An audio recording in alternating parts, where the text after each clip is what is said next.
جمهور آمریکا بارها ایران را ইরানের Islamic revolutionary guard corps হুঁশিয়ারি দিয়েছে ইরানের একাডেমিক প্রতিষ্ঠানে হামলার প্রতিশোধ হিসেবে তারা অঞ্চল জুড়ে মার্কিন ও ইসরায়েল সংশ্লিষ্ট বিশ্ববিদ্যালয়গুলোতে লক্ষ্যবস্তু করতে পারে। এই ঘোষণার পরই ইরাকের রাজধানী বাগদাদে শিক্ষার্থী ও বাসিন্দাদের মধ্যে আতঙ্ক ছড়িয়ে পড়েছে। ইরাকে রয়েছে একাধিক মার্কিন সংশ্লিষ্ট শিক্ষা প্রতিষ্ঠান, যেগুলো এখন সম্ভাব্য ঝুঁকির তালিকায়। আমরা যুদ্ধের জন্য দায়ী নই, কিন্তু আতঙ্কে আছি। যে কোনো সময় আমাদের বিশ্ববিদ্যালয়ও হামলার শিকার হতে পারে।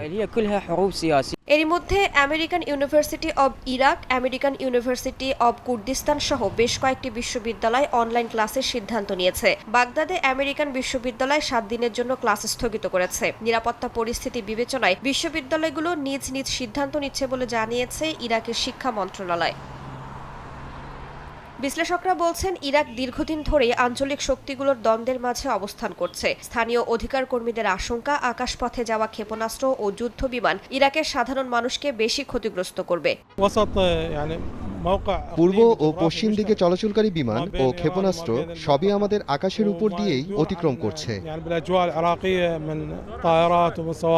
এদিকে কিছু তরুণ আদর্শগতভাবে ইরানের সঙ্গে যুক্ত এবং এই যুদ্ধে অংশ নেয়া বা সমর্থনের চেষ্টা করছে। এর জেরে যুদ্ধের প্রভাব ইরাকের শহরগুলোতে ছড়িয়ে পড়বে বলে আশঙ্কা করা হচ্ছে।